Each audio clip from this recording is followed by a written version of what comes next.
it's just two white guys with nothing better to do talking to each other for an hour. That's how most podcasts end up.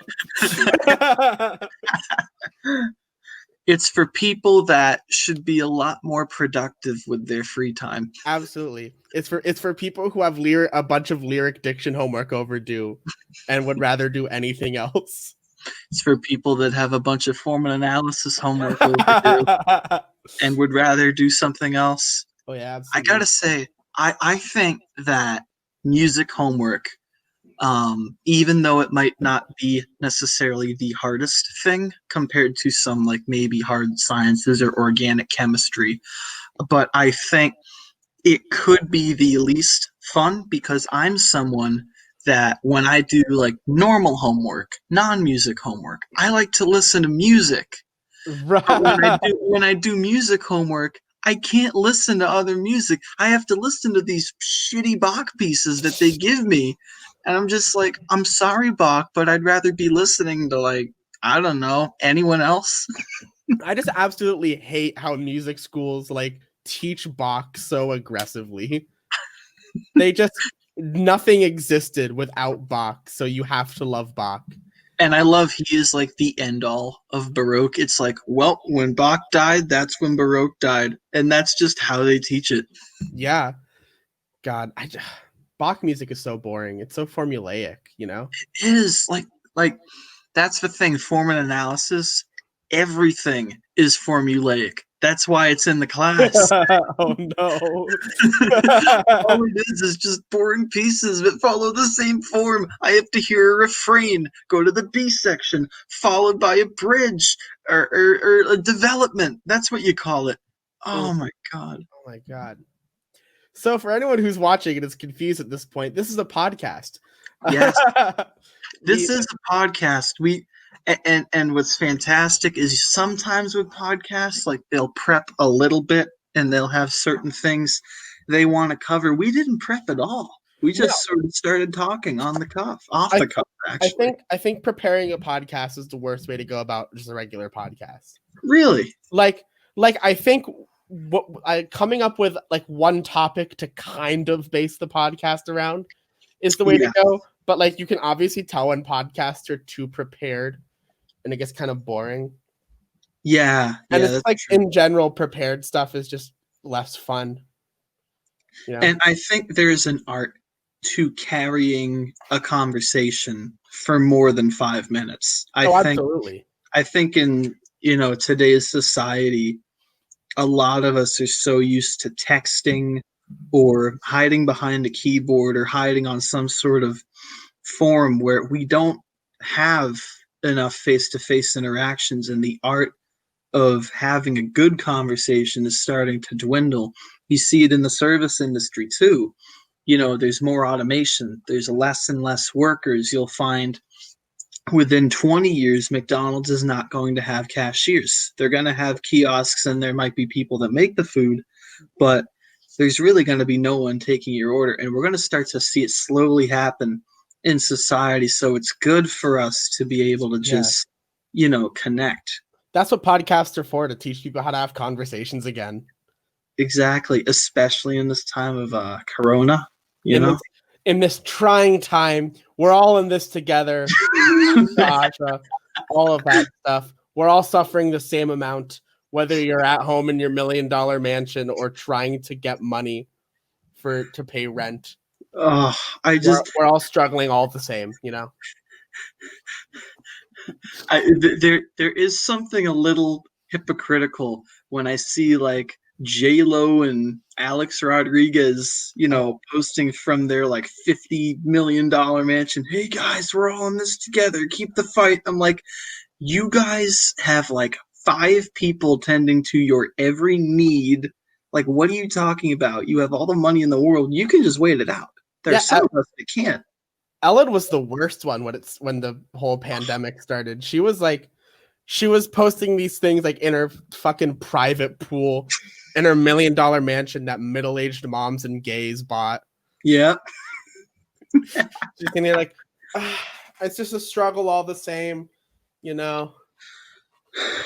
I think Ellen's just the worst in general. Ellen is the worst.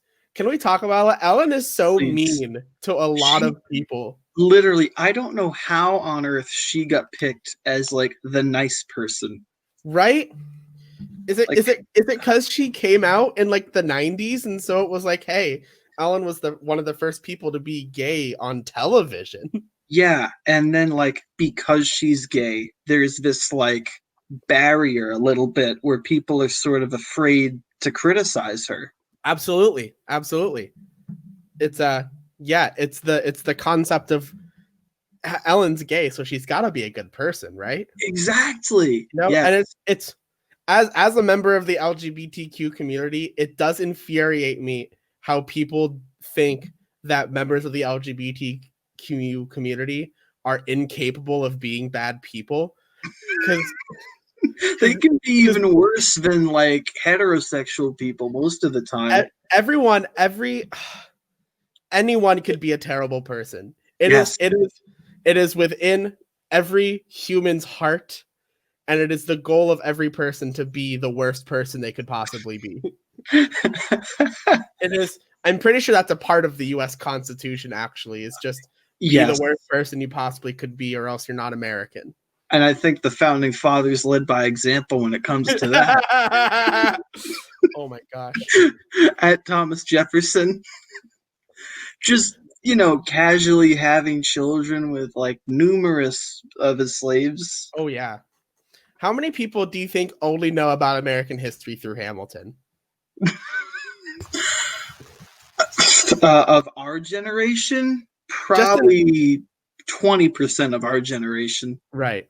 No, like I wonder how many people just forget about the fact that most of the people who were in the cast of Hamilton had slaves. Yes, literally. Like I don't know for sure, but I wouldn't be surprised if like Philip Schuyler had slaves. I know Thomas Jefferson did, George Washington did. And I see a lot of older people try to stick up for Christopher Columbus. They're all like, they're like they're trying to ruin Christopher Columbus. He discovered America. I'm like, yeah, but he was a shitty person. I don't know why we celebrated him to begin with. Those are the same people that think they could be shitty parents and their kids have to be nice to them just because they're their parents. Exactly. Nothing is I want to say like as far as life goes, I don't think anything can be taken for granted. I think everything has to be earned. There's no excuse for being a shitty person that makes it okay to be a shitty person. You have to put in effort to be somewhat open. Right. And I think we need to just listen a little bit more, Absolutely. And I think go ahead. That's I think kids shows sort of play into that problem where they don't teach kids how to be nice anymore. Yes. They just exist to catch kids' attention, to like, oh, go grab the iPad and watch whatever while I go do my thing that I need to do, Yeah, and I think unfortunately a lot of parents are using iPads and devices as babysitters. Yeah. Like when a parent has like had enough of playing with their child, they're just like, all right, why don't you just go on your iPad or something? And if it works, like it's better to pay $300 once for an iPad than to pay like $20 every week for some teen to come over and probably, stay with your child while they make out with their boyfriend. Exactly. It's just like, all right, go play on your iPad. Mommy needs a drink. Right. go play Cut the Rope or Angry Birds or whatever. Do either of those games exist anymore? Do kids play those games? Oh my god, dude, I don't even know. I know like wasn't Flappy Bird taken off of the App Store for quite a while? Like I don't remember if it ever came back on. Flappy Bird got taken off of the App Store because people got violent with it. People got violent. Like someone like legitimately injured their brother because they got angry because they got a bad score in Flappy Bird. I did hear about that. Yeah. It used to be a whole bit. Don't remove Flappy Bird from your phone because you won't be able to re-download it. Yes, exactly. And I didn't remove it for the longest time because of that. My gosh. I found out that if you had ever downloaded it, you can technically re-download it. Yes, that's true. But it just won't work anymore. Really? Yeah, like Wow. because the game hasn't been updated to the new Apple operating systems, Yes. and it's been like 5 versions of iOS since Yeah. Flappy Bird Yep. was on the App Store. Back when the home buttons had squares on them. There are just some really old apps that I have that are so obsolete, like they won't even run. Dude, I'll tell you, this is absolutely the worst. So I downloaded a game when I was probably like 10, just on like my first I think it was an iPad. Yeah, it would have been on my iPad. It's called Chevy Baseball. It was the worst thing I've ever heard. It would be like the Chevrolets versus the Dodges because, it's General Motors. What else are they going to use? And, oh my God. The mechanics were so bad. Like, it was it was 3D, but it wasn't good 3D. Ooh, Like yeah. it made me wish it was 2D. It was like if it was a PlayStation 1 game, it would have had bad graphics. Yes. Yeah. and I just remember it because this was like when the second iPad ever came out. Like just iPad 2 second. So this would have been like 2010. And this was like iOS 3 or something like that. Oh my God. I just try to picture trying to play that game now on iOS 14. Do you remember when like the state of the art technology sort of apps on the iPhone were like the iBeer thing where you would like fake drink beer, or like the fake lightsabers or whatever? Oh my God. Yeah. Did you ever have the prank app it made your phone vibrate and it made a like a hair shaver sound? No. So you'd go up to your friends and you'd press the button and your phone start vibrating and playing the sound and you'd run it across their head. I've never heard of that. I never heard of that.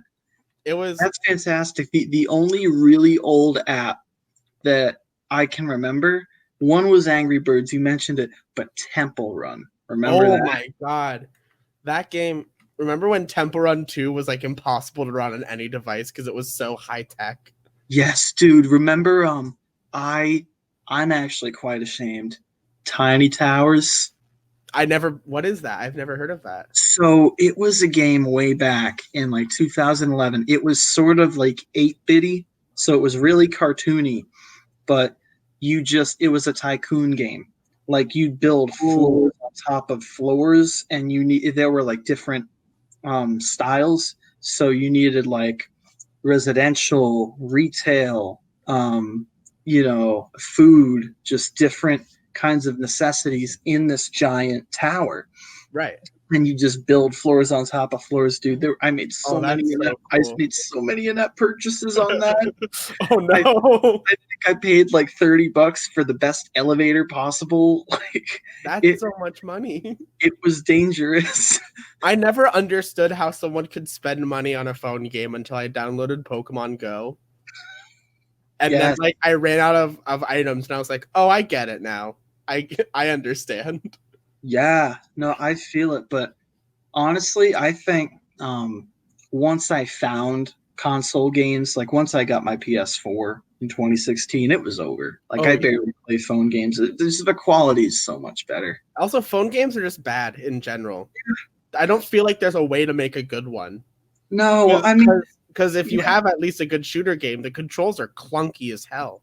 Oh yeah. I mean, the only kind of game you could make good for a phone is like a puzzle game.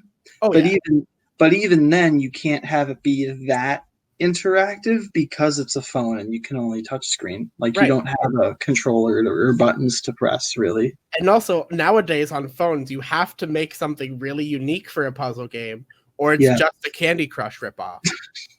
Exactly. Well, don't you remember Candy Crush is just a ripoff of Bejeweled? Like, my gosh. Blitz, something like that. There was a game I played that was also kind of like that, and I can't remember what it was called. But instead of like the jewels or the candy, there were these really weird creature-looking things. And it was on back in like Windows XP era. Wow. Games. And I can't remember what it was because yeah, go ahead. I didn't have it, but my grandma had it on her computer. So I'd always play it when I went over to her house. Those are the best. Yeah, there was I remember my grandpa.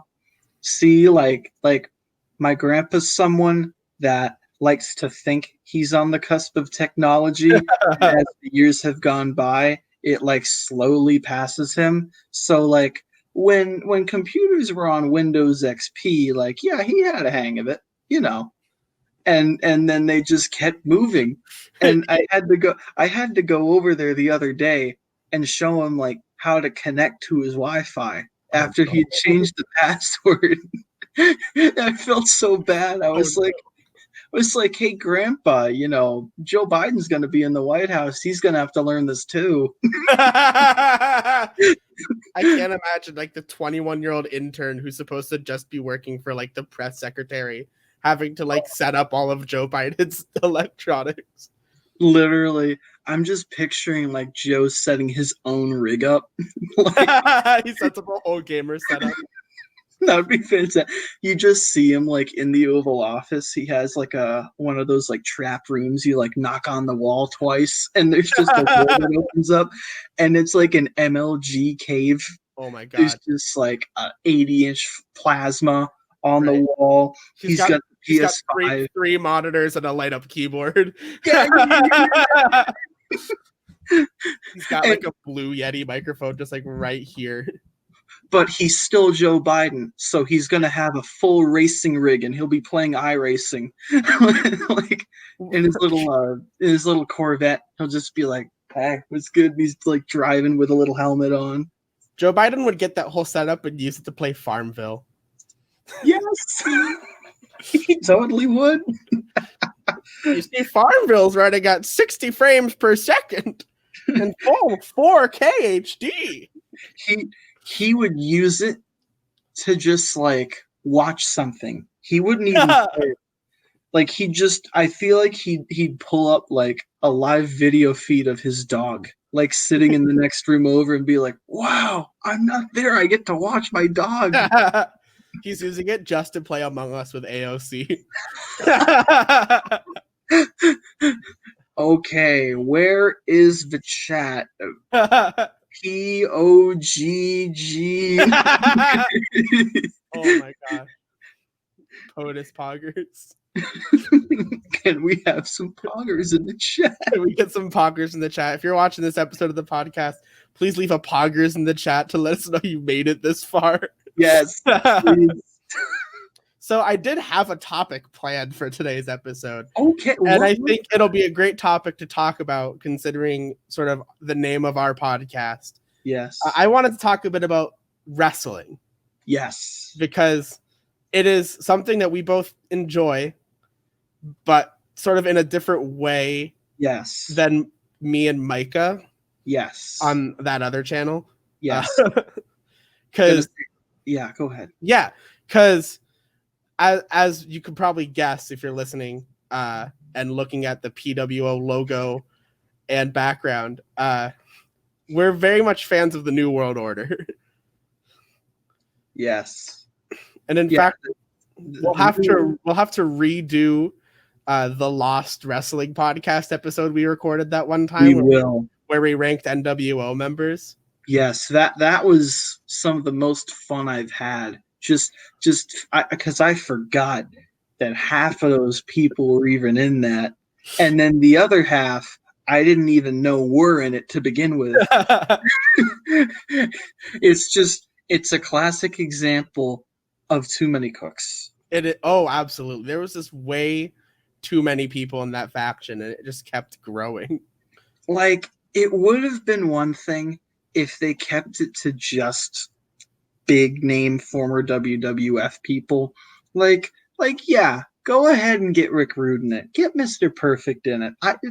Get some of those guys in there. Flair, Steiner. Don't make it so that there's just so many lower tier card guys in there. Like Disco Inferno was in there. Disco Inferno was in there because he had nothing to do, and Scott Hall dragged him out. Yes, it was literally it. Like Disco Inferno has done some shoot interviews, and he's just been like, so yeah, I was sitting in the back hanging with Scott and Kev, and Scott was just like, hey, you just want to come out and like watch my match ringside? And Disco's like, sure. And so we did that a bunch of times. That just shows the creative pull that like the New World Order had, where they could just be like, fuck it, you want to come out to the ring, be a part of the group? I was gonna say, like, not only like Scott Hall has a great wrestling mind, but he never really pulled strings much. It was, you had Kevin Nash and Hulk Hogan. Like, both of those guys were just political nightmares. Kevin Nash, not so much, but Hulk Hogan sounded like the worst person to work with. Like, ever. 100%. Just listening to how he was with Shawn Michaels in 2005. Which is crazy, because Shawn Michaels was also probably one of the worst people to work with. Yes. It's just fantastic, dude. I love watching that match every so often just to see Shawn sell it. It's so just great. It's one of my like favorite So Bad It's Good matches. Yes. It's like that, and have you ever watched the WLC match?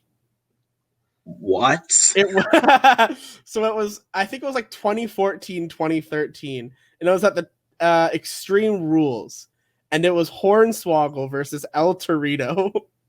Jesus Christ. And they had small ladders. They had a tiny ring crew like outside, like a tiny announce desk. My God. It was Jerry Smaller, Micro Cole, and JB Elf.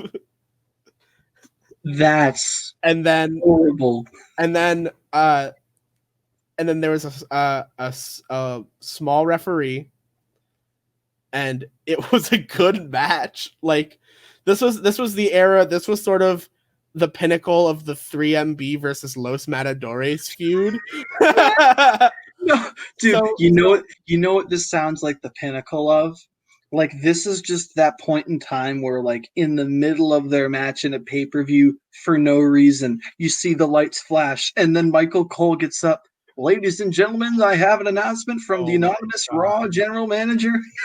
I remember that was when I started watching Raw again.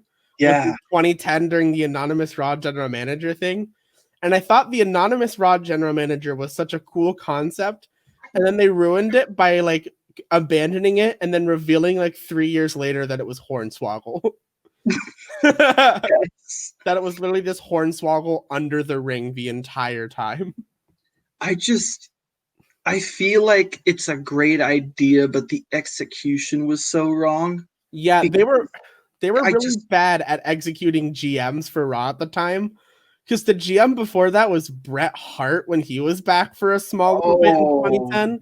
He was GM for like a month, and then he won the US title and had lost his job as the GM. Which there's so much wrong there. Yes. Oh my God. I feel like if they wanted to do it well, never use Michael Cole as a mouthpiece. Oh my God. No. You want to know what's even worse? What? One of the general managers, like right after the anonymous one, was John Laurinaitis. Remember when they tried to use him as Brock Lesnar's mouthpiece? I don't. Wait, did they do that? Well, they made it like they had John Laurinaitis and Brock like on screen a lot of the time. Like, this was like right when he came back.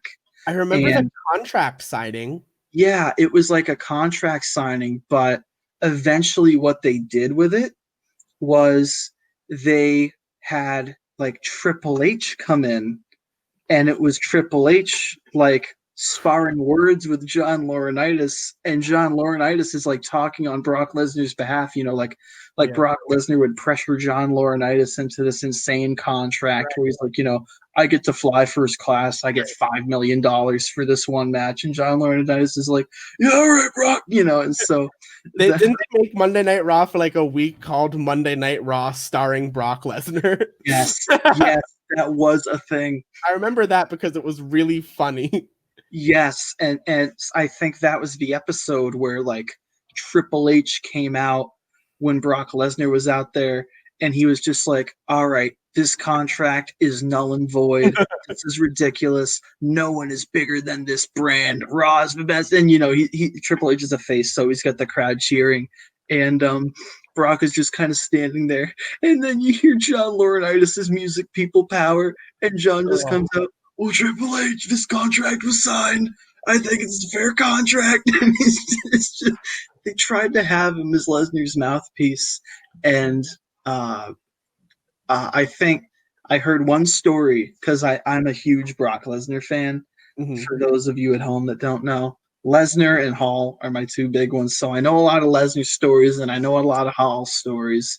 One of my favorite Lesnar stories is Vince is sitting like back there at his control panel, and there was some on-screen storyline between Triple H, Lesnar, and John Laurinaitis that he just didn't like how it was executed. Like, WWE creative is bad, but even when Vince has to go up to Brock Lesnar afterwards and be like, "That's not really what we were looking for, Brock," and then so Vince goes up to Lesnar and he's just like, "Brock, that's not what we're looking for." Then Brock Lesnar goes, "Get me Heyman." Brock's like, "He's my Jew." And then Vince is like, "He doesn't want to come back," and Lesnar just goes, "Give him an offer he can't refuse," and then just left. And that's what they did. And that's how Paul Heyman came back. Did you ever hear the story? I think it's a story that Wade Barrett tells. Yes. It was Wade Barrett, Cody, and a bunch of other guys at the gym, and Brock shows up, and they're like, "Oh shit, Brock's here!" And they keep doing their thing as normal, and they go into the changing room, and Brock goes in there, and Brock goes to the bathroom, and this one random guy follows Brock into the bathroom, and you could just hear out of the bathroom, "Are you trying to look at my fucking penis?" Just so loud. I'm honestly more scared of Brock Lesnar than I am of Mike Tyson. Like, oh yeah, like at this point, at least Mike Tyson's old. Yeah, and like smokes a lot of weed these days, so he probably wouldn't hurt me as much. Yeah, but Brock is scary. Brock lives his life as a fucking Minnesotan farmer when he's not wrestling. Dude, literally, he's not even in Minnesota anymore. He went to Canada because Minnesota was too populated for him. Like, there were just too many people in Minnesota, so he had to go to, like, Manitoba or something like that. Oh, my God.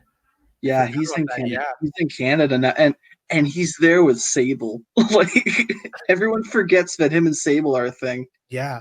You know what I always forget about? I always forget that, like, he came up with Shelton Benjamin, and they were both supposed to be like the next big things. Yes, that's right. And then Shelton Benjamin joined Team Angle, and they had to like go against each other a lot. Mm-hmm. Team Angle was so good, though. Like, I love Charlie Haas. Like, he was always underrated. Oh yeah, Charlie Haas and Shelton Benjamin were such a good tag team. And honestly, even after all that stuff, Charlie Haas was a really underrated comedy guy. Yes. Like, I don't know if you remember, but in like 2008, 2009, he kind of did the Sandow shtick where he would show up as different people. I don't remember that. He wrestled one match as the Great Charlie instead of the Great Khali. That's great. And he came out as like different people so much. He had that tag team with Rico for a little bit. I was gonna say, once your character is just coming out and parodying other characters, it's almost over. It's almost over. It happened to Charlie Haas, happened to Sandow. I think it happened to Heath Slater at one point.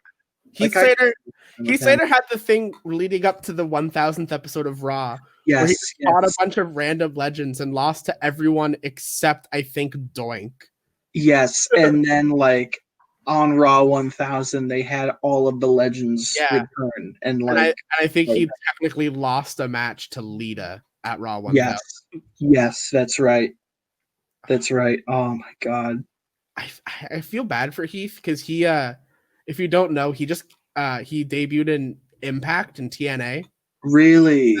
Yeah, and they had a battle royal on their most recent show where the winner would get a title match. And they're sort of doing the same 2016 storyline that they did with Heath, where like Heath was trying to get a contract and, and Rhino was helping him. Yeah. Heath was supposed to win the match, but he got injured like as soon as he entered. Wow. Like it was like a Royal Rumble style match, and he got injured as soon as they entered. And they had to change the finish to Rhino winning because that was the only way in storyline they could at least give Heath the contract. Because if Heath won, he got a contract, and if Rhino won, Heath got a contract. Okay. So now Rhino is just owed a title match that they weren't expecting. All right. So I think what I just wanted to say about Heath Slater is that I feel bad for him because he's the only member of 3MB that hasn't really experienced a career resurrection. You think about the other guys, right? You think Jinder Mahal, he's okay. He was a champion, but the real one's Drew McIntyre. Absolutely. I mean, he left, he had to go find himself. And when he came back, he was on top. Like he's still on top. He's like Roman Reigns level, I mean, it's both to a WrestleMania. Yeah, I think he's the only person where Impact actually translated well into him returning to WWE. Yes. Because he was like, Impact, I think, is where he was at his best for a long time before this past year. Yeah, I think, I really feel bad for Heath. I want him to have a good shot again. And he's good. He's a good hand. He's a good wrestler. Yeah, I think. And I think he was getting slotted towards winning the Impact World title, and then he got hurt in that match, and now I don't know when he's going to be back. You know who else I feel like is always getting dealt bad blows? Dolph Ziggler. Yeah. Like, he's literally, he like say what you want about his character and his personality. As a wrestler, pure wrestler, he sells some of the best sells I've ever seen. Oh, yeah. He's so good in the ring. Like, I just don't know how they didn't push him more. My favorite is Dolph Ziggler in a ladder match. He always does really good in those ladder matches. Even when it's just selling climbing up the ladder without being able to use his freaking legs. Yes. Oh, dude, Dolph Ziggler in a ladder match is the equivalent of Kofi in a Royal Rumble match to me. Absolutely. Like, every time. If you want my suggestion for a Dolph Ziggler ladder match, I'd have to go with TLC 2014. It was him and Luke Harper for the Intercontinental title. Oh, that sounds good. It was really good. That's fantastic. And now Luke Harper is the Exalted One, right? Yeah, he's Exalted One. He's the leader of the Dark Order. He's actually hurt right now. Oh, damn. Yeah. But he was the TNT champion for a little bit. He beat Cody for it, and then Cody beat him for it back. That's great. And now Darby Allin's the champion, which I'm a fan of. I'm gonna say I don't follow AEW much, but I followed it right when it came out, and I think Cody versus Dustin, that 10 out of 10, that's probably one of my top 5 favorite matches all time. Just watching those two go at it, like the passion they had and the whole family storyline thing, them trying to create a new company, so good. The career resurgence of Dustin Rhodes is one of my favorite things. Oh, it's fantastic. From the 2013 big return where he was teaming with Cody in WWE and they won the tag titles. Yes. To this year has been one of the coolest resurgences to see. Well, to just see him for what he was in TNA, the fact that we actually saw him at that point, right, was kind of tough. But then to see him actually come back was cool. I think it's what, I like to think it's what could have happened to Scott Hall if he was just 10 years younger.